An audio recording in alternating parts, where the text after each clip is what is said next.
Yeah, hero pilot rescuing North Carolina flood victims. He's threatened with arrest for interfering because local authorities, yes, Jordan Seedholm, former law enforcement officer turned volunteer pilot, conducting life-saving rescue missions during the floods in the mountains of North Carolina.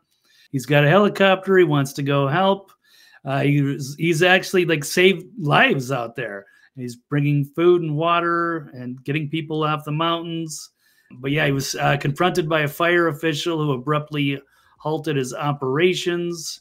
There's an effort to stop some of these responders from actually coming in and help.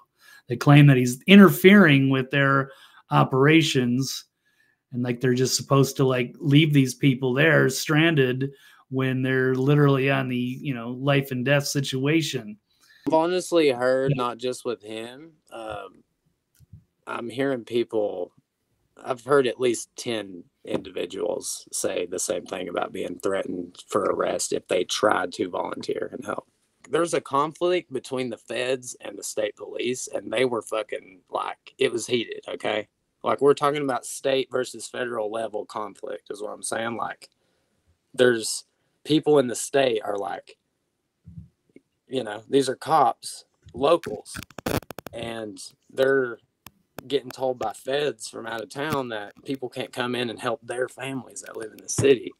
And shit about got heated for a second, dude. I'm telling you, like, there's some areas that could, I don't know, man. I'm speculating. From what I'm hearing in Asheville, there's some areas that are pretty decent right now, but it's going to be completely dependent for months on just the government supplying basic food and water. And how sustainable is that, even in one city, especially with like minimum help? It's going to get bad the longer it goes on. As far as like kicking in doors and looting, I've also heard like there's people going and cutting down power lines that have already been fixed and just like stripping them for metal. And I'm hearing that. Oh my God. There's a whole group of tractor trailers that were bringing supplies into Asheville, and they got all their tires slashed suspiciously. No, we've definitely been seeing those reports for sure. He said that they don't want people to freak out, but there are piles of bodies that they don't know what to do with, and they are pulling people out of everywhere and just piling them up.